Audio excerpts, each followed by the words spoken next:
Hare Ram Ram Ram Hare Hare Hare Krishna Krishna Hare Hare Hare Ram Hare Ram Ram Ram Hare Hare Hare Krishna Krishna Hare Hare Hare Ram Ram Ram Hare Hare Hare Krishna Krishna Krishna Hare Hare Hare Ram Ram Ram Hare Hare Hare Krishna Krishna Hare Hare Hare Ram Ram Hare Hare Hare Krishna Hare Hare Hare Ram Ram Hare Hare Hare Krishna Krishna Hare Hare Hare Ram Ram Hare Hare Hare Krishna Krishna Hare Hare Hare Ram Ram Hare Hare Hare Krishna Hare Hare Hare Hare Krishna. Mataji, Hare Krishna Hare Mataji. Krishna. Om Namo Bhagavate Vasudevaya. Om Namo Bhagavate Vasudevaya. Om Namo Bhagavate Vasudevaya. Om Ajnanatimidandhasya Jnananjanashalakaya Chakshurunmilitam Yena Tasmai Shri Gurave Namah. Namo Vishnupadaya Krishna Prashtaya Bhudale Srimade Bhaktivedanta Swaminiti Namine. Namaste Saraswate Deve Gauravani Pracharine Nirvishesha Shunyavadi Paschatya Deshatarine. Jai Sri Krishna Chaitanya Prabhu Nityananda Sri Advaita Gadadhara Srivasadi Gaura Bhakta Vrinda. Hare Krishna Krishna Krishna Hare Hare Hare Rama Rama Rama Hare Hare. Hare Krishna Nigamakalpatarorgalidam phalam Sukhamukhamritadrava samyutam Pibada Bhagavadam Rasamalayam Muhuraho Rasiga Huvi Bhavugaham. Narayanam Namaskrityam Naram Chaiva Narottamam Devim Saraswatim Vyasam Tato Jayamutirayeed. Nashtaprayeshu Bhadreshu Nityam Bhagavata Sevaya Bhagavate Uttama Sloke Bhaktir Priyodinaishtagi. Krishnaya Vasudevaya Devaki Nandanaya Cha Nanda Gopakumaraya Govindaya Namo Namah. Hare Krishna Krishna Krishna Hare Hare Hare Rama Rama Hare Hare. Hare Krishna. Sri Sri Radha Govind temple ISKCON മാംഗ്ലൂരിന്റെ ഭാഗവതം ക്ലാസ്സിലേക്ക് എല്ലാവർക്കും സ്വാഗതം. ഹരേ കൃഷ്ണ.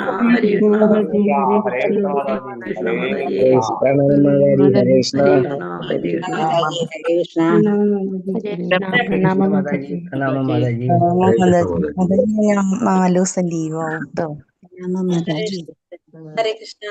അപ്പൊ നമ്മള് ഒന്നാമത്തെ സ്കന്ധം 9ാമത്തെ അധ്യായം ഭീഷ്മദേവന്റെ വിയോഗം, ഇതിന്റെ സമ്മറിയാണ് നമ്മൾ നോക്കിക്കൊണ്ടിരിക്കേണ്ടായിരുന്നത് അല്ലെ. ഇന്നലെ 30 വരെ അല്ലേ നമ്മൾ പറഞ്ഞത്? എന്തൊക്കെയാ പറഞ്ഞത് ഇന്നലെ നമ്മള്?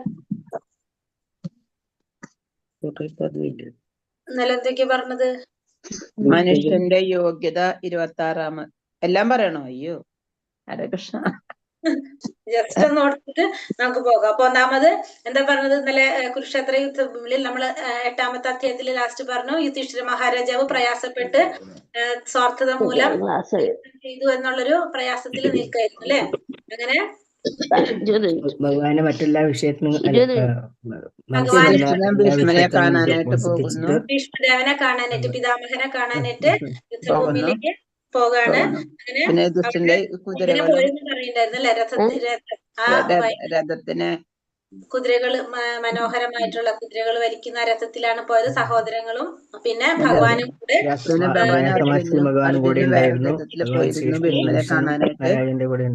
ഭീഷ്മനെ കണ്ടു. കുബേരനെ പോലെ ഒരു ദേവനെ പോലെ ഭഗവാന് ഭീഷ്മരെ കണ്ടു പ്രണാമങ്ങൾ അർപ്പിച്ചു. എന്താണ് ഭീഷ്മദേവന് സന്തോഷം കൊണ്ട് ആനന്ദാശ്രുക്കൾ വന്നെന്ന് പറഞ്ഞാൽ ഇവരെങ്ങനെ വളരെ ഐശ്വര്യത്തോടു കൂടി കണ്ടപ്പോ ഭയങ്കര സന്തോഷമായിരുന്നു പറഞ്ഞു. പിന്നെ കുറെ ഋഷിമാരും അവിടെ വന്നു ചേർന്നു ഭീഷ്മരെ കാണാനായിട്ട് അവരുടെ കൂടെ പറഞ്ഞു. അതിനുശേഷം പിന്നെന്താ പറഞ്ഞത്? പ്രപഞ്ചത്തിലെ എല്ലാ രാജർഷി, ദേവർഷി, ബ്രഹ്മർഷി എല്ലാവരും കുറെ മുനിമാര് കാണാനായിട്ട് വന്നു. എല്ലാവരും വന്നു. അതിനുശേഷം എന്താ പറഞ്ഞത്? ഭീഷ്മ പിതാമഹൻ ഒരാളായ ധർമ്മപുത്രനെ എന്താണ് പറഞ്ഞത്? ആശ്വസിപ്പിക്കുകയാണ് അല്ലെ. കാരണം വെച്ചിട്ടുണ്ടെങ്കിൽ, കാരണം എത്രയോ പ്രയാസങ്ങളിൽ കൂടെ നിങ്ങൾ കടന്നു പോയതാണ്. കുറെ ബുദ്ധിമുട്ടുകളൊക്കെ നിങ്ങൾക്ക് സഹിക്കേണ്ടതായിട്ട് വന്നു. നിങ്ങൾക്ക് മാത്രല്ല, നിങ്ങളുടെ അമ്മയായിട്ടുള്ള കുന്തി മഹാറാണിക്കും സഹിക്കേണ്ടതായിട്ട് വന്നു. ഇതൊക്കെ സംഭവിച്ചത് എന്തുകൊണ്ടാണെന്ന് പറയാണ്? ഒന്നും ചെയ്യാൻ സാധിക്കില്ല. ഭഗവാന്റെ ഇച്ഛയും തീരുമാനവും ഭഗവാൻ അല്ലാതെ വേറൊരാൾക്കും അറിയാൻ സാധിക്കില്ല എന്ന് പറയണത്. നമ്മൾ എന്ത് ചെയ്യാം? നമ്മൾ കൃഷ്ണൻ കൂടെ ഉണ്ടായിട്ടും കൂടി അവർക്ക് ദുഃഖങ്ങൾ കുറെ ഉണ്ടായി. അനുസരിച്ച് പോവാന്നല്ലാതെ വേറെ ഒന്നുമില്ല. കാരണം പറഞ്ഞില്ല അതേപോലെ തന്നെ അത് എന്താ മാതാജി പറഞ്ഞത്, ഭഗവാൻ ഉണ്ടായിരുന്നു. പിന്നെ അതുപോലെ തന്നെ പാണ്ഡവര്, ഭീമനായാലും യുധിഷ്ഠിരനായാലും പിന്നെ അർജുനനായാലും എല്ലാവരും എന്താണ് ഒന്നിനൊന്ന് ഓരോ മികച്ച മെച്ചപ്പെട്ടതായിരുന്നു. പക്ഷെ എന്നിട്ട് പോലും നിങ്ങൾക്ക് ഇത്രയും ദുരിതങ്ങൾ വന്നെങ്കിൽ എന്തുകൊണ്ടാണത്? കാലത്തിന്റെ അതുകൊണ്ടാണ്. ഭഗവാന്റെ ലീലകൾ ഒരാൾക്കും ഇതാക്കാൻ പറ്റില്ല ഒരാൾക്കും അറിയാൻ മനസ്സിലാക്കാൻ കഴിയില്ല. ഭഗവാന്റെ ലീല ഒരാൾക്കും മനസ്സിലാക്കാൻ കഴിയില്ല. എന്ന് എല്ലാം ഭഗവാന്റെ ലീലകളൊന്നും അന്നും ഭഗവാന്റെ ഇച്ഛ എന്താണെന്നുള്ള ഭഗവാൻ അറിയാനായിട്ട് ആർക്കും സാധിക്കില്ല. നമ്മൾ എന്ത് ചെയ്യാത് അത് നമ്മൾ അനുസരിച്ച് പോകാ എന്നല്ലാതെ വേറെ ഒന്നും ഇല്ല എന്നുള്ളത് നമ്മുടെ കടവ പറഞ്ഞു. നിറവേറ്റാൻ നമുക്ക് പിന്നെ ഭഗവാന്റെ നിങ്ങളുടെ പദ്ധതി കൂടെ ആർക്കും അറിയില്ല. അതെ, പിന്നെന്താ പറഞ്ഞത്, നിങ്ങളുടെ കൂടെ ഈ കളിച്ചും മിത്രമായിട്ടും പിന്നെന്താണോ അഭ്യുതകാംക്ഷിയായിട്ടും എല്ലാം ഉണ്ടായിരുന്നത് ആര് തന്നെയാണ്? ആ ഭഗവാൻ തന്നെ പരമപുരുഷൻ തന്നെയായിരുന്നു എന്ന് യുധിഷ്ഠിര മഹാരാജാവിനോട് ഭീഷ്മ പിതാമഹൻ പറഞ്ഞു കൊടുത്തു. പിന്നെന്താ പറഞ്ഞത്? ദൂതനായിട്ടും സുഹൃത്തായിട്ടും കപിലമഹർഷി, മഹാദേവൻ ഇവർക്കെല്ലാം ഭഗവാനെ അറിയാം. കുടികൊള്ളുന്നു. ഏവരിലും ഒരുപോലെ കൃപയുള്ളവനും വേർതിരിച്ചു കളയുന്ന മിഥ്യാബോധത്തിൽ നിന്ന് സ്വതന്ത്രനുമാകുന്നു.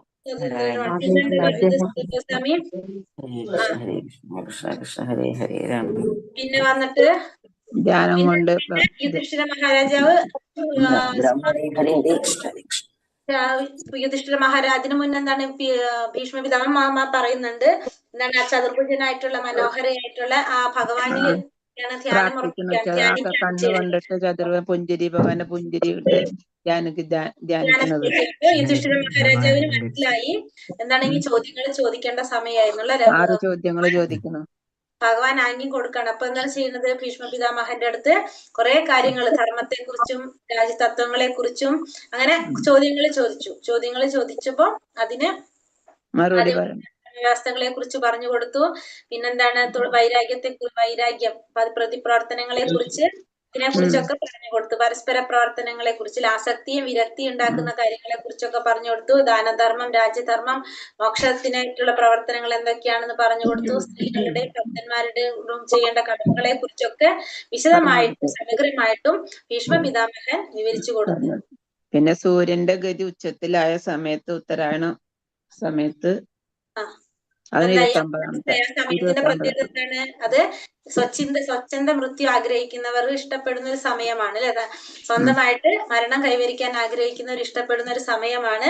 അപ്പൊ അത് മനസ്സിലായപ്പോൾ ഭീഷ്മ പിതാമഹൻ എന്താണ് ഭഗവാനിലേക്ക് കണ്ണുകൾ ഉറപ്പിച്ചു എന്നാണ് നമ്മൾ പറഞ്ഞത്. അതുവരെ ഇത് 30 ശ്ലോകം വരെ 30 ശ്ലോകം വരെ എത്തി. മനസ്സിലായി എല്ലാവർക്കും? ഇന്നലൊക്കെ നമ്മൾ ഭഗവാനെ ചതുർഭുജനായിട്ട് ഭഗവാനെ കണ്ടുകൊണ്ടാണ് അല്ലെ മരിക്കുന്നത്. അതെ, ചതുർഭുജനായിട്ട് അതുകൂടെ പറയുന്നുണ്ട് എങ്ങനെയാന്നുള്ളത്. ഭഗവാൻ നമ്മുടെ ഭാഷ സാരഥിയായിട്ടല്ലേ ഇവിടെ കാണുന്നത്? പാർത്ഥസാരഥി രൂപം രൂപത്തില്. അത് 33-ല്. പിന്നെ അടുത്തത് 31-ാമത്തെ ശ്ലോകത്തിലേക്ക് പോകാം നമുക്ക്. ഹരേ കൃഷ്ണ. 31-ാമത്തെ ശ്ലോകത്തില് 31-ാമത്തെ ശ്ലോകത്തിൽ എന്താ പറയുന്നത്? ഭഗവാനെ പ്രാർത്ഥിച്ചതായിട്ട് പറയാനല്ലേ. 31-ാം ശ്ലോകത്തിൽ പറഞ്ഞത് ഭഗവാനെ, അതായത് ശ്രീകൃഷ്ണ ഭഗവാനെ നോക്കിക്കൊണ്ട് പരിശുദ്ധമായിട്ടുള്ള ആ ധ്യാനത്തിലൂടെ അദ്ദേഹത്തിന് പെട്ടെന്ന് തന്നെ എന്ത് സംഭവിക്കാണ്? ഭൗതികമായിട്ടുള്ള എല്ലാ അനുഭവങ്ങളിൽ നിന്നും മോചനം ലഭിച്ചു. കാരണം കണ്ണുകൾ ഭഗവാന്റെ ഉറപ്പിച്ചു എന്ന് നമ്മൾ 30-ാമത്തെ ശ്ലോകത്തിൽ കണ്ടു. അപ്പൊ ഭഗവാനെ ധ്യാനിച്ചപ്പോ ഭൗതികമായിട്ടുള്ള എല്ലാ തരത്തിലുള്ള അശുഭങ്ങളിൽ നിന്നും ആർക്കും മോചനം ലഭിക്കാണ്. ഭീഷ്മ പിതാമഹന് മോചനം ലഭിച്ചു. അപ്പോ അത് എന്താണ് സംഭവിച്ചത്? അസ്ത്രങ്ങൾ കൊണ്ടുണ്ടായ മുറിവുകൾ കൊണ്ടുണ്ടായിട്ടുള്ള ആ വേദനകളും എല്ലാത്തിനും അദ്ദേഹത്തിന് മോചിതനാകാനായിട്ട് സാധിച്ചു. എല്ലാ ഇന്ദ്രിയങ്ങളും, തന്റെ എല്ലാ ഇന്ദ്രിയങ്ങളും ബാഹ്യമായ പ്രവർത്തനങ്ങളും എല്ലാം നിലച്ചു. ഭൗതിക ശരീരം ത്യജിക്കുന്ന ആ സമയത്ത് എല്ലാ ജീവജാലങ്ങളുടെയും നിയന്താവായിട്ടുള്ള ഭഗവാനോട് പ്രാർത്ഥിക്കുകയാണ് ഇനി. അപ്പൊ പിതാമഹന്റെ ഭീഷ്മസ്തുതി തുടങ്ങാണ്. എല്ലാം ഭഗവാനിലേക്ക് സമർപ്പിച്ചു. ഭൗതികമായിട്ടുള്ള എല്ലാ തരത്തിലുള്ള പ്രയാസങ്ങളും എല്ലാ അശുഭങ്ങളിൽ നിന്നെല്ലാം മോചനം ലഭിച്ചു. ശാരീരികമായിട്ടുള്ള വേദനകളെല്ലാം ഇല്ലാണ്ടായി. എന്ത് ചെയ്യാണ്? ഭഗവാനില് ഇന്ദ്രിയങ്ങളും എല്ലാ ബാഹ്യ പ്രവർത്തനങ്ങളും എല്ലാം ആരിൽ സമർപ്പിച്ചു? ഭഗവാനിൽ സമർപ്പിച്ചു. ഭീഷ്മ പിതാമഹന്റെ സ്തുതി 32 മുതൽ 42 വരെ ഭീഷ്മ പിതാമഹന്റെ സ്തുതി തുടങ്ങാണ്. ഹരേ കൃഷ്ണ. അപ്പൊ നമുക്കത് പറയാം. 32-ാമത്തെ ശ്ലോകത്തില് എന്താ പറയുക ഭീഷ്മസ്തുതി തുടങ്ങുന്നത്. ഫസ്റ്റ് തന്നെ പറഞ്ഞ തന്നെ വളരെ കാലമായിട്ട് വ്യത്യസ്തമായിട്ടുള്ള വിഷയങ്ങളും തൊഴിൽപരമായ കർത്തവ്യങ്ങളും ഏർപ്പെട്ടിരിക്കൊണ്ടിരിക്കുന്ന എന്റെ ചിന്ത, ഭീഷ്മപിതാമഹൻ പറയുന്നതാണ് അല്ലെ, എന്റെ ചിന്ത, വികാരം, ആഗ്രഹങ്ങളെല്ലാം ഇനി സർവശക്തനായ ഭഗവാൻ ശ്രീകൃഷ്ണനില് നിക്ഷേപിക്കട്ടെ. അദ്ദേഹം എപ്പോഴും എങ്ങനെയാണ്? ആത്മാരാമനാണ്, ആത്മസംതൃപ്തനാണ് ഭഗവാൻ. എന്നാൽ ഭക്തന്മാരുടെ തലവനായതുകൊണ്ട് തന്നെ ഭൗതിക ലോകത്തിൽ ഇറങ്ങി വന്ന് അതീന്ദ്രിയം ആനന്ദം ആസ്വദിക്കുന്നുണ്ട്. അങ്ങനെ ആ ഭൗതിക ലോകം ആരുടെ സൃഷ്ടി തന്നെയാണ്? ഭഗവാന്റെ സൃഷ്ടി തന്നെയാണ്. അതായത് ഈ 32ാമത്തെ സ്തുതിയിൽ എന്താ പറയണത്? മരണസമയത്തുള്ള നമ്മുടെ ചിന്തയെ കുറിച്ചാണ് പറയുന്നത്. നമ്മള് മരണസമയത്ത് നമ്മുടെ മനസ്സും ചിന്തയും നമ്മുടെ എല്ലാ ആഗ്രഹങ്ങളും എല്ലാം ആരിൽ സമർപ്പിക്കണം? ഭഗവാനിൽ സമർപ്പിക്കണം എന്ന് പറയണം. അപ്പൊ അത്രയും എന്താ പറയുക, ഭീഷ്മ പിതാമഹന്റെ ചിന്തയും വികാരവും ആഗ്രഹങ്ങളും എല്ലാം സർവശക്തനായ ഭഗവാനിൽ സമർപ്പിക്കുകയാണ്. അപ്പൊ അതാണ് 32ാമത്തിൽ പറയുന്നത്. ക്കുന്ന സമയത്ത്, ഒരു മരണിക്കാൻ പോകുന്ന സമയത്ത് നമ്മുടെ മനസ്സ്, ആഗ്രഹവും വിചാരങ്ങളും വികാരങ്ങളും എല്ലാം ആരിലായിരിക്കണം? ഭഗവാനിൽ സമർപ്പിക്കണം എന്നുള്ളതാണ് 32ാമത്തേല് പറയുന്നത്. അതായത് മരണസമയത്തുള്ള നമ്മുടെ ചിന്തയെ കുറിച്ചാണ് പറയുന്നത്. നമ്മള് ഈശോപനിഷത്തിൽ പഠിക്കുന്നുണ്ട്, ഒരു മന്ത്രത്തിൽ പറയുന്നുണ്ട് അല്ലെ, മരണസമയത്തുള്ള പ്രാർത്ഥന നമ്മൾ പറയുന്നത് അത് തന്നെയാണ്. മരണസമയത്ത് നമ്മള് എന്താ പറയുന്നത്, ഇരുന്നിട്ട് നമ്മൾ ചെയ്ത കൃത്യങ്ങളെല്ലാം ഓർക്കണം എന്ന് പറഞ്ഞിട്ടാണ് പ്രാർത്ഥിക്കുന്നത് അല്ലെ. അപ്പൊ ഇവിടെയും അത് തന്നെയാണ് പറയുന്നത്. അപ്പൊ മനസ്സിലാക്കാൻ സാധിക്കുന്നത്, മരണസമയത്ത് നമ്മൾ ഇതൊക്കെ ചെയ്യുന്നത് എന്തിനു വേണ്ടി തന്നെയാണ്? ആ ഒരു സമയത്ത് നമുക്ക് ഓർക്കാൻ വേണ്ടിയിട്ടാണ് അല്ലെ. ഇപ്പോഴേ ചെയ്താലേ ആ സമയത്ത് നമുക്ക് അത് സാധിക്കുള്ളൂ എന്ന്. പിന്നെ 33ാമത്തെ ശ്ലോകത്തിൽ എന്താണ് സ്തുതിക്കുന്നത്? ഭഗവാന്റെ അതിസുന്ദരമായിട്ടുള്ള ആ രൂപത്തെ വർണ്ണിച്ചുകൊണ്ട് സ്തുതിക്കുകയാണ് ചെയ്യുന്നത്. ഭഗവാൻ ശ്രീകൃഷ്ണൻ അർജുനന്റെ ഉറ്റ സുഹൃത്താണ്. മാത്രമല്ല തമാല വൃക്ഷത്തിന്റെ നീല നിറത്തോട് സാമ്യമുള്ള അതീന്ദ്രിയമായ ശരീരത്തില് ഭഗവാൻ ഭൂമിയിൽ അവതരിച്ചു. 3 ലോകങ്ങളിലും എല്ലാവരെയും ഭഗവാന്റെ ശരീരം ആകർഷിക്കുന്നതാണ്. അദ്ദേഹത്തിന്റെ ആ തിളങ്ങുന്ന മഞ്ഞ വസ്ത്രവും ചന്ദനലേപം ചെയ്ത മുഖം, വദനാംബുജൽ താമരമുഖം എന്നെ ആകർഷിപ്പിക്കുന്ന വിഷയമായി ഭവിക്കട്ടെ. അതിന്റെ ഫലങ്ങളെ ഒന്നും ഞാൻ ആഗ്രഹിക്കാതിരിക്കട്ടെ. അപ്പൊ തമാല വൃക്ഷത്തിന്റെ നിറത്തോട്, തമാല വൃക്ഷം എന്ന് വെച്ചിട്ടുണ്ടെങ്കിൽ തേജ് പത്തില്ലേ, സിന്നമൺ, എന്തെന്ന് പറയാ, മനസ്സിലായില്ലേ? തേജ് പത്തി സിന്നമൺ എന്ന് പറഞ്ഞപ്പോ കറുവപ്പട്ട അല്ലെ, എന്താ പറയാ, അതിന്റെ ആ വൃക്ഷത്തിന്റെ നിറത്തിനോടാണ് സാമ്യപ്പെടുത്തിയിരിക്കുന്നത്. അപ്പൊ ഇതില് ഭഗവാന്റെ ആ സുന്ദരമായിട്ടുള്ള ആ രൂപത്തെ വർണ്ണിച്ചുകൊണ്ട് സ്തുതിക്കുകയാണ്. 33ാമത്തെ സ്തുതിയിൽ എന്താ പറയുക, ഭഗവാന്റെ ആ സുന്ദരമായ അതിസുന്ദരമായ രൂപത്തെയാണ് സ്തുതിക്കുന്നത്. എന്താണ്? തമാല വൃക്ഷത്തിന്റെ, പിന്നെ അതുപോലെ തന്നെ മഞ്ഞപ്പട്ടുടുത്ത് ഭഗവാനെ ധ്യാനിച്ചുകൊണ്ട്, വദനാംബുജം, താമരമുഖം ഒക്കെ ആയിട്ടുള്ള ആ ഭഗവാനെയാണ് സ്തുതിക്കുന്നത്. 33ാമത്തെ മന്ത്രത്തിൽ പറയുന്നു, 33ാമത്തെ ശ്ലോകത്തില് ഭഗവാൻ കൃഷ്ണൻ അർജുനന്റെ സുഹൃത്താണ്. പിന്നെ തമാല വൃക്ഷത്തിന്റെ നീലനിറത്തോട് സാമ്യമുള്ളതാണ്. ആ അതീന്ദ്രിയമായ ശരീരത്തോടുകൂടി ഭഗവാൻ ഭൂമിയിൽ അവതരിച്ചു. 3 ലോകങ്ങളിലും ഭഗവാനെ എല്ലാവരും ആകർഷിക്കുന്നതാണ് ഭഗവാന്റെ ശരീരം. സർവ്വ ആകർഷകനാണ് ഭഗവാൻ. അതേപോലെ തന്നെ അദ്ദേഹത്തിന്റെ തിളങ്ങുന്ന വസ്ത്രം, മഞ്ഞ വസ്ത്രവും ചന്ദന ലേപം ചെയ്ത അദ്ദേഹത്തിന്റെ താമരമുഖം, പിന്നെന്താണ്, അതെല്ലാവരെയും ആകർഷിക്കുന്നതായിട്ട് ഭവിക്കട്ടെ. പിന്നെന്താണ്, ചെയ്യുന്ന ഫലങ്ങളെ ഞാൻ ആഗ്രഹിക്കാതിരിക്കട്ടെ എന്നാണ് ഇവിടെ ഭീഷ്മദേവൻ പറയുന്നത്. ഈ 34ാമത്തിൽ എന്താണ്? യുദ്ധക്കളത്തിൽ അല്ലെ, യുദ്ധക്കളത്തിലെ ഭഗവാന്റെ രൂപത്തെ പറ്റി പറയുന്നതാണ്. യുദ്ധക്കളത്തിലുള്ള ഭഗവാന്റെ രൂപത്തെ കുറിച്ചാണ് 34ാമത്തെ സ്തുതിയിൽ പറയുന്നത്. യുദ്ധക്കളത്തിൽ എന്താണ് പറയുന്നത്? കുതിരകളുടെ കുളമ്പുകൾ ഉയർത്തിയ പൊടി കാരണം ഭഗവാന്റെ മുടി ആകെ ചാരനിറമായിട്ട്, പിന്നെ ഭഗവാന്റെ ആ പരിശ്രമം, യുദ്ധം ചെയ്യാനായിട്ട് എടുത്ത പരിശ്രമം കാരണം ഭഗവാന്റെ മുഖവും ഒക്കെ എങ്ങനെയാണ്? വിയർപ്പ് തുള്ളികളാൽ നനഞ്ഞു. എന്റെ മൂർച്ചയുള്ള അസ്ത്രങ്ങളാൽ ഏൽപ്പിച്ച മുറിവുകൾ ഉണ്ടായ ക്ഷതങ്ങളെല്ലാം ഭഗവാൻ ആസ്വദിച്ചു. അങ്ങനെയുള്ള ആ ഭഗവാനില് എന്റെ മനസ്സ് വ്യാപരിക്കട്ടെ. അപ്പൊ ഭഗവാന് അസ്ത്രങ്ങൾ എഴുതൂലെ, ആ അസ്ത്രങ്ങൾ ചെയ്തതും ഭഗവാൻ ആസ്വദിക്കുകയാണ് ചെയ്യുന്നത്. അങ്ങനെയുള്ള ഭഗവാനിൽ എന്റെ മനസ്സ് വ്യാപരിപ്പിക്കട്ടെ എന്നാണ് 34ാമത്തെ ശ്ലോകത്തില് സ്തുതിക്കുന്നത്. അതായത് യുദ്ധക്കളത്തിലുള്ള ഭഗവാന്റെ രൂപത്തെ കുറിച്ചാണ് 34ാമത്തില് സ്തുതിക്കുന്നത്. ഇനി 35ാമത്തിലുള്ള സ്തുതി ഏതാ പറയണത്? 35ാമത്തെ ഭക്തന്മാരോടുള്ള സ്നേഹത്തെയും പിന്നെ ശത്രുക്കളോട് കാണിക്കുന്ന കാരുണ്യം, അതിനെ കുറിച്ച് വിവരിച്ചുകൊണ്ട് സ്തുതിക്കുകയാണ് ചെയ്യുന്നത്. ഭക്തനോടുള്ള സ്നേഹവും അതുപോലെ തന്നെ ശത്രുക്കളോടുള്ള കാരുണ്യം രണ്ടും പറയുന്നുണ്ട് അവിടെ അല്ലെ. കാരണം ഭഗവാൻ കൃഷ്ണൻ തന്റെ സുഹൃത്തായിട്ടുള്ള അർജുനന്റെ ആജ്ഞ അനുസരിച്ച് എന്ത് ചെയ്യാണ്? ദുര്യോധനന്റെയും അർജുനന്റെയും സൈന്യത്തിന്റെ മധ്യത്തില് രഥം കൊണ്ട് നിർത്തി, പ്രവേശിച്ചു, രഥം കൊണ്ട് നിർത്തി. പിന്നെന്താ പറഞ്ഞത്? കരുണാത്മകമായിട്ടുള്ള നോട്ടം കൊണ്ട് എന്താ സംഭവിച്ചത്? എതിർ സൈന്യത്തിലുള്ളവർക്കെല്ലാം ആയുസ് കുറച്ച് ആ ശത്രുവിനെ നോക്കിയത് കൊണ്ട് അവർക്ക് എന്ത് സംഭവിക്കുകയാണ് ചെയ്യുന്നത്? അവരുടെ പാപങ്ങൾ നശിച്ച് അവർ ആ മരണത്തിന് കീഴടങ്ങി ആ ശത്രുക്കൾ അവർക്ക് എന്തിലേക്ക് നയിച്ചവരെ? മോക്ഷത്തിലേക്ക് നയിക്കാനായിട്ട് ആ കാരുണ്യത്തോടുള്ള നോട്ടം കൊണ്ട് സാധിച്ചു. ഭഗവാന്റെ ആ കാരുണ്യം കൊണ്ട് അവർക്ക് മോക്ഷം നേടാനായിട്ട് സാധിച്ചു. അതായത് അവർക്ക് ആയുസ് കുറച്ച് എന്താ പറയാ, നോട്ടം കൊണ്ട് തന്നെ അവരെ കീഴ്പ്പെടുത്തി എന്നാ പറയുന്നത് അല്ലെ. അപ്പൊ ഒന്ന് ഭഗവാന്റെ ഭക്തന്റെ ആജ്ഞാപ്രകാരം, ആഗ്രഹപ്രകാരം 2 സൈന്യത്തിന്റെ നടുക്ക് കൊണ്ട് രഥം നിർത്തി കൊടുത്തു. പിന്നെ രണ്ടാമത്തെ പറഞ്ഞത് യുദ്ധക്കളത്തില് ഉള്ള ശത്രുക്കളെ നോട്ടം കൊണ്ട് കീഴ്പ്പെടുത്തി എന്നാ പറയുന്നത്. നോട്ടം കൊണ്ട് അവർ ആയുസ് കുറച്ചു കൊടുത്തു. അങ്ങനെയുള്ള ആ ഭഗവാനില് എന്റെ മനസ്സ് ഏകാഗ്രമായിരിക്കട്ടെ എന്നാണ് 35ാമത്തെ സ്തുതിയില് പറയുന്നത്. ഇനി 36ാമത്തെ സ്തുതിയില് പറഞ്ഞ എന്താണ്? അർജുനന്റെ അജ്ഞാനം ഇല്ലാതാക്കി കൊടുത്ത ആ പാർത്ഥസാരഥിയെ സ്തുതിക്കുന്നതാണ് 36ാമത്തെ സ്തുതിയിൽ പറയുന്നത് അല്ലെ. 36ാമത്തതിൽ പറയുന്നത്, ശ്ലോകത്തിൽ പറയുന്നത് എന്താ പറയണത്? അർജുനൻ യുദ്ധക്കളത്തില് തന്റെ മുന്നിൽ പടയാളികളെയും സൈന്യാധിപന്മാരെ നിരീക്ഷിച്ചുകൊണ്ട് അർജുനന്റെ അജ്ഞാനം അത് ഇല്ലാതാക്കി കൊടുക്കുകയാണ് ചെയ്യുന്നത് അല്ലെ. അജ്ഞാനം കൊണ്ട് കളങ്കിതമായി എന്താ സംഭവിച്ചത്? ഭഗവാൻ അതീന്ദ്രിയമായ ജ്ഞാനം ഉപദേശിച്ചുകൊണ്ട് ആ അജ്ഞാനം ഇല്ലാതാക്കി. അങ്ങനെയുള്ള ഭഗവാന്റെ പാദങ്ങള് എപ്പോഴും പാദങ്ങളിൽ എപ്പോഴും എന്റെ മനസ്സ് അർപ്പിക്കുകയാണ് ചെയ്യുന്നത്. അപ്പൊ അവിടെ ഭഗവാൻ ഏത് രീതിയിലാണ്?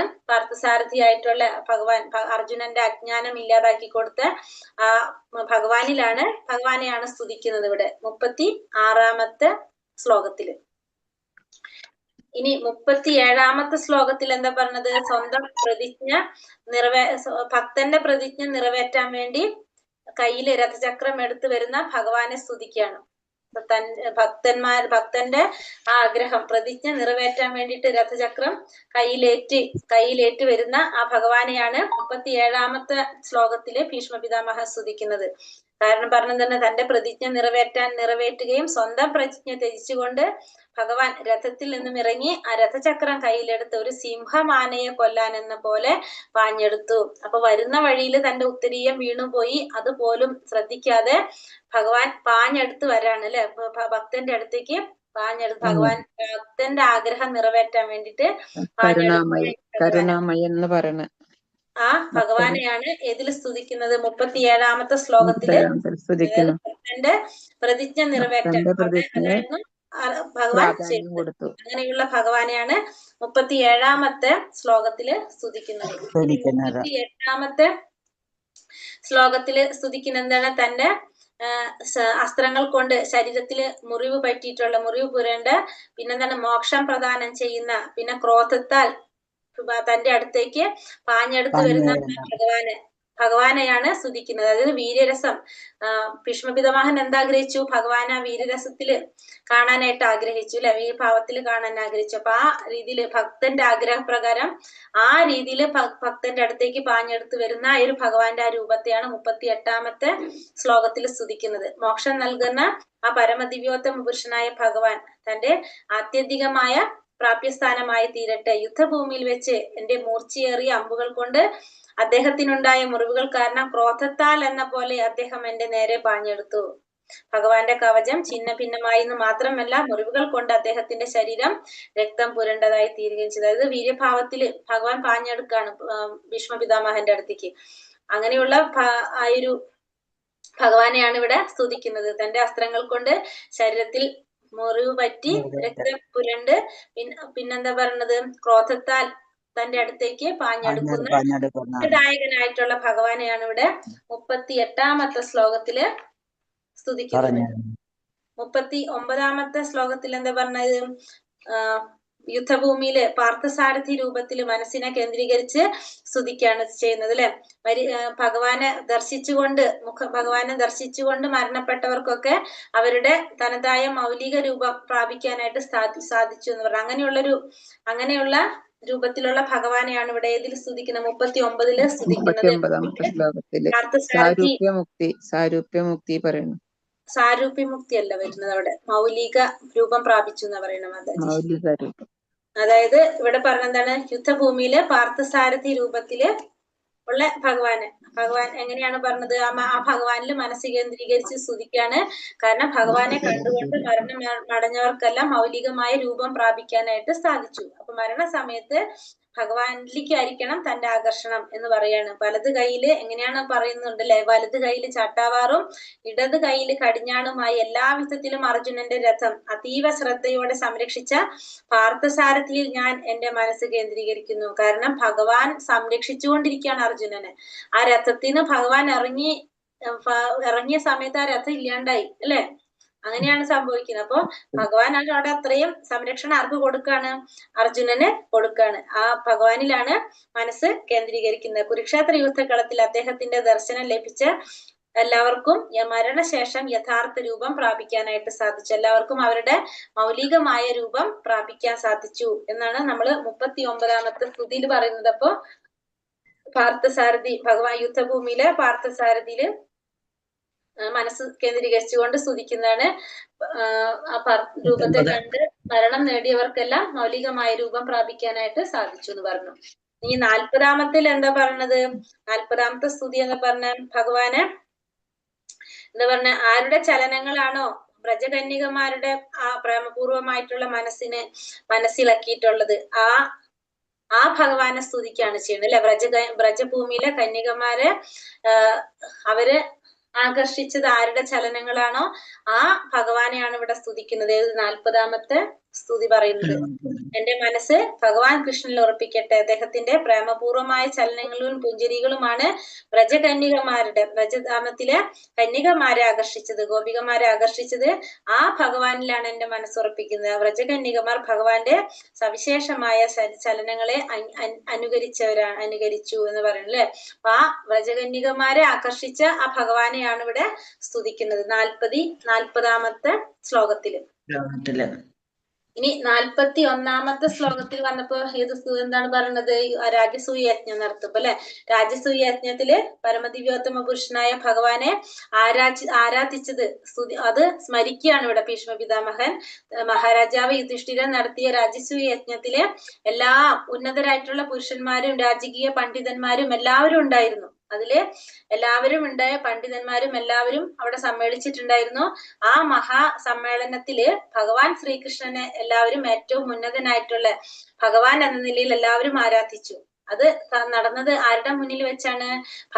ഭീഷ്മ പിതാമഹന്റെ സാന്നിധ്യത്തിലാണ് ഇതെല്ലാം സംഭവിച്ചത്. അങ്ങനെ ആ ഭഗവാനിൽ ഉറപ്പിക്കുക ആ സംഭവം ഓർക്കാണ് ചെയ്യുന്നത്. അപ്പൊ ആ രാജസൂയ യജ്ഞത്തില് പരമദിവ്യോത്തമ പുരുഷനായിട്ട് ഭഗവാൻ എല്ലാവരും ആരാധിച്ചത് ഈ സമയത്ത് ഇവിടെ സ്മരിക്കുകയാണ് ആര്? ഭീഷ്മ പിതാമഹൻ 41. അത് പരമദിവ്യോത്തമ പുരുഷനായ ഭഗവാനെ എല്ലാവരും ഉന്നതനായിട്ടുള്ള ഭഗവാൻ എന്ന നിലയിൽ എല്ലാവരും ആരാധിച്ചു എന്നുള്ളത് ഇവിടെ ഓർക്കാണ് പിതാമഹൻ 41. 42 എന്താ പറയണത്? ഇപ്പൊ എന്റെ എല്ലാ തരത്തിലുള്ള അജ്ഞാനവും എല്ലാതും ഇല്ലാതായി അല്ലെ. കാരണം ഭഗവാന്റെ ദർശനം കിട്ടി, ഭഗവാനെ ധ്യാനിച്ചതിലൂടെ എന്താ പറഞ്ഞ എന്റെ അജ്ഞാനം എല്ലാം മാറി.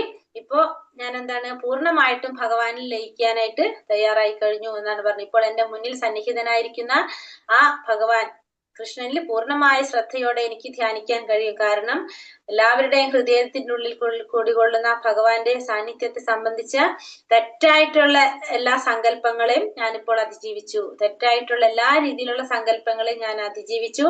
എല്ലാവരുടെയും ഹൃദയത്തിൽ അദ്ദേഹം കുടികൊള്ളുന്നുണ്ട്. എന്താ പറഞ്ഞ എങ്ങനെയാണ് പറയുന്നത്? സൂര്യനെ വ്യത്യസ്തമായ രീതിയിൽ മനസ്സിലാക്കുന്നത് പോലെ ഓരോ കണ്ണിലൂടെയും വേറെ രീതിയിൽ നമുക്ക് വേറെ സൂര്യനെ കാണാൻ സാധിക്കും. പക്ഷെ സൂര്യൻ എല്ലാതും ഒന്ന് തന്നെയാണ്. അതേപോലെ തന്നെ നമുക്ക് എന്ന് പറയുന്നത് ഭഗവാനെ എനിക്ക് മനസ്സിലാക്കാനായിട്ട് സാധിച്ചു. എന്റെ ആ തെറ്റായിട്ടുള്ള എന്റെ സങ്കല്പം മുഴുവനും അതിജീവിച്ചു കഴിഞ്ഞു. അപ്പൊ അതുകൊണ്ട് എനിക്കിനി എന്താണ് ഭഗവാനിൽ പൂർണ്ണമായിട്ട് ധ്യാനിക്കാനായിട്ട് സാധിക്കും എന്ന് ആണ് 42ാമത്തെ ശ്ലോകത്തില് ഭീഷ്മ പിതാമഹന്റെ പറയുന്നത്, ഭീഷ്മപിതാമഹൻ പറയുന്നത്. അപ്പൊ അത് അത്രയും വരെയാണ് ഭീഷ്മസ്തുതി പറയുന്നത്. ഇനി സൂതഗോസ്വാമി പറയാണ് അപ്രകാരം എന്താണ് പറഞ്ഞത്, അങ്ങനെ ഭഗവാനിലേക്ക് ധ്യാനിക്കുകയാണ് അല്ലെ, ഭഗവാനിലേക്ക് ഫുള്ള് ധ്യാനിക്കുകയാണെന്ന് പറഞ്ഞു അല്ലെ, എല്ലാം ഭഗവാനിലേക്ക് സമർപ്പിച്ചു. സൂതഗോസ്വാമി പറയാണ് അങ്ങനെ ഭീഷ്മപിതാമഹൻ പരമാത്മാവായ ഭഗവാൻ ശ്രീകൃഷ്ണനിൽ മനസ്സ്, വാക്ക്, പിന്നെന്താ പറഞ്ഞ കടാക്ഷം, ദൃഷ്ടിയാലും എന്താ സംഭവിക്കും, പ്രവർത്തികൾ എല്ലാം ചെയ്ത കർമ്മം എല്ലാം ഭഗവാനിൽ സമർപ്പിച്ചു. അങ്ങനെ ഭഗവാനിൽ ലയിച്ചു. അദ്ദേഹം നിശബ്ദനായി അദ്ദേഹത്തിന്റെ ശ്വാസം നിലച്ചു എന്ന് 33-ാമത്തെ ശ്ലോകത്തിൽ സൂതഗോസ്വാമിയാണിത് പറയുന്നത്. അപ്പൊ 33 അല്ലെ, 43-ാമത്തെ ശ്ലോകത്തില് സൂതഗോസ്വാമി പറയുന്നതാണ്. ഇനി 44-ാമത്തെ ശ്ലോകത്തിൽ എന്താണ്, അപ്പൊ ഭീഷ്മപിതാമഹൻ പരമമായ പരമാത്മാവില് ലയിച്ചു എന്നറിഞ്ഞപ്പോ അവിടെ കൂടിയിരുന്ന എല്ലാവരും എന്താ പറഞ്ഞ, ദിവസാവസാനത്തിലെ പക്ഷികളെ പോലെ നിശബ്ദരായി. അപ്പൊ എല്ലാവരും ഒരു ദിവസം അവസാനിക്കുമ്പോ പക്ഷികളൊക്കെ അവരെ കൂട്ടിലേക്ക് പോകുന്ന പോലെ, നിശബ്ദരാകുന്നത് പോലെ എല്ലാവരും ഭീഷ്മപിതാമഹൻ ഭഗവാനിലേക്ക് നേടി, ഭഗവാനിലേക്ക് അഭയം പ്രാപിച്ചു എന്ന് മനസ്സിലാക്കിയപ്പോ എല്ലാവരും നിശബ്ദരായി എന്ന് പറയാണ് 44-ാമത്തെ ശ്ലോകത്തില്. 45-ാമത്തെ ശ്ലോകത്തില് പിന്നെന്താണ്, അനന്തരം മനുഷ്യരും ദേവന്മാരും പിന്നെ എല്ലാവരും ബഹുമാനാർത്ഥം എന്താണ് പെരുമ്പറ മുഴക്കി സത്യസന്ധരായിട്ടുള്ള രാജവംശജർ ബഹുമാനത്തിന്റെയും ആദരവിന്റെയും പ്രകടനങ്ങൾ ആരംഭിച്ചു. ആകാശത്ത് നിന്നും പുഷ്പവൃഷ്ടി, എല്ലാവരും ഒരു ആദരവ് പ്രകടമാക്കി. ഭീഷ്മപിതാമഹൻ ഭഗവാന്റെ അടുത്തേക്ക് പോയപ്പോ എല്ലാവരും എന്ത് ചെയ്തു, എല്ലാവരും അതിന്റെ ആദരവ് പ്രകടമാക്കി. പുഷ്പവൃഷ്ടിയൊക്കെ ചൊരിഞ്ഞു, പെരുമ്പറ മുറക്കൊക്കെ ചെയ്തു. ഇനി 46-ാമത്തെ ശ്ലോകത്തിൽ എന്താ പറയുന്നത്, അപ്പൊ ഇനി പറയാണ്, ആരോടാ പറഞ്ഞത്, ശൗനകാദി ഋഷികളോടാ പറയുന്നത് അല്ലെ. സൂതഗോസ്വാമി പറയാണ് എന്താണ് പറഞ്ഞ, ഭൃഗുവംശജരെ, ഭീഷ്മദേവന്റെ മൃതദേഹത്തിന് ഉദകക്രിയകൾ നിർവഹിച്ച ശേഷം മഹാരാജാവ് യുധിഷ്ഠിരൻ ക്ഷണനേരത്തേക്ക് ദുഃഖിതനായി. അപ്പൊ ഭീഷ്മപിതാമഹന്റെ കർമ്മങ്ങളെല്ലാം ചെയ്തത് കാരണം ആരാണ്, യുധിഷ്ഠിര മഹാരാജാവാണ് അല്ലെ. കർമ്മങ്ങളൊക്കെ ചെയ്ത് കഴിഞ്ഞപ്പോ അദ്ദേഹത്തിന് വളരെ ദുഃഖം സഹിക്കാനായിട്ട് സാധിച്ചില്ല. പിന്നീട് എല്ലാ ഋഷിമാരും, അടുത്ത ശ്ലോകത്തിൽ എന്താ പറഞ്ഞ, എല്ലാ ഋഷിമാരും രഹസ്യവേദ ശ്ലോകങ്ങൾ ഉപയോഗിച്ചുകൊണ്ട് അവിടെ സന്നിഹിതനായിട്ടുള്ള ഭഗവാൻ ശ്രീകൃഷ്ണനെ എല്ലാവരും സ്തുതിച്ചു.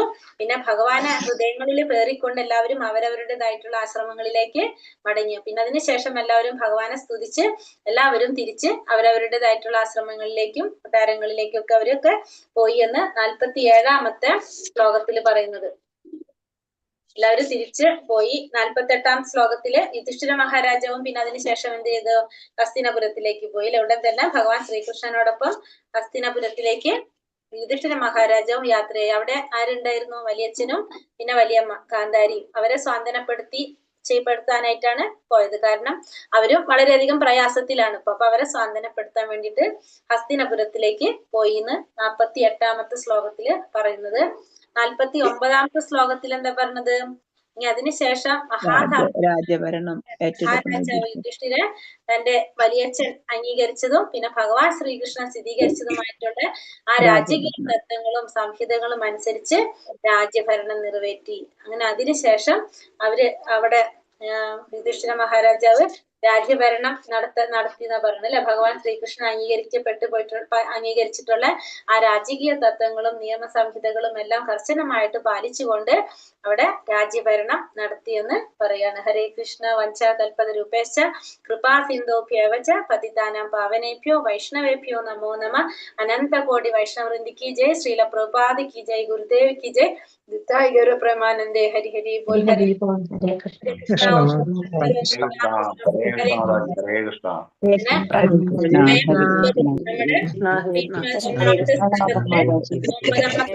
ഭീഷ്മദേവന്റെ വിയോഗം എന്ന് പറഞ്ഞ അധ്യായത്തിന്റെ സമ്മതി നമ്മളോട്